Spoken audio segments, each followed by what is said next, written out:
Est-ce vraiment de la folie? Vraiment. Depuis quelques années, j'ai décidé de plus écouter mon intuition que ma raison. Et tu sais quoi? Tu sais quoi? Même si certaines personnes me prennent pour une folle, c'est une des meilleures décisions de ma vie. En quoi les expériences extrasensorielles nous protègent-elles lorsqu'on les écoute?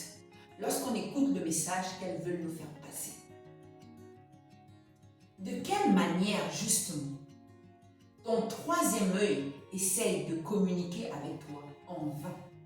Je vais te raconter donc 4 expériences, d'accord, où mon intuition m'a prévenu de certains dangers, de certaines hostilités, méchancetés gratuites.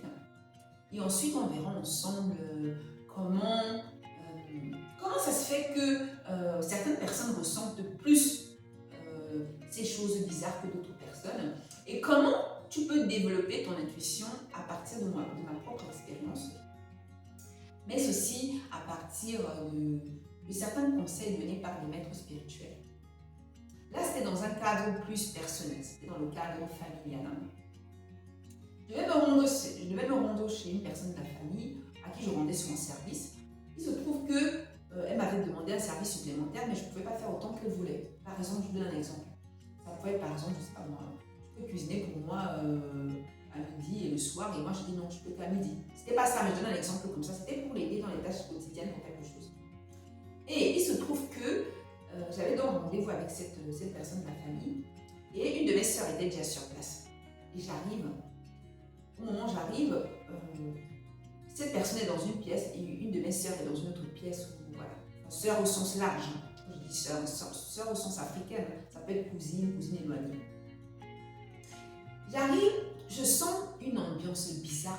Les murs puent la critique, les murs puent la critique.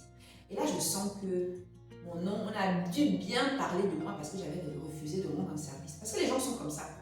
Ils veulent toujours plus, plus, plus. Ils veulent toujours plus.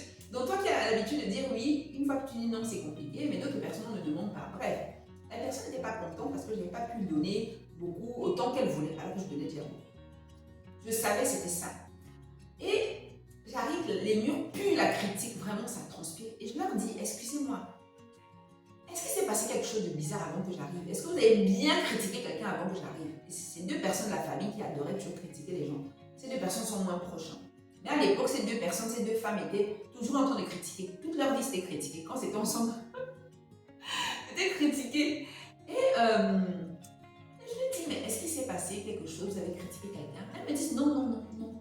Bien sûr, on va jamais te dire oui. Mais j'ai su que c'était vrai quand même parce que quelques temps après, qu'est-ce qui se passait? Chaque fois qu'on allait quelque part, elle me disait, vas-y, entre. Entre en premier, tu vas me dire quelle température tu ressens dans l'ambiance et tout.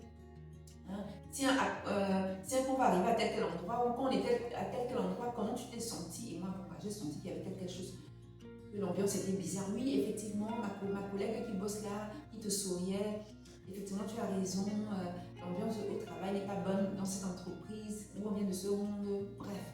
En gros, j'ai vu par rapport à plein de choses qui ont suivi que une des personnes qui était là, elle aimait bien avoir mon avis par rapport à différentes situations. Il fallait toujours que j'aille tester la température, comment je me sens quand j'entre dans une pièce.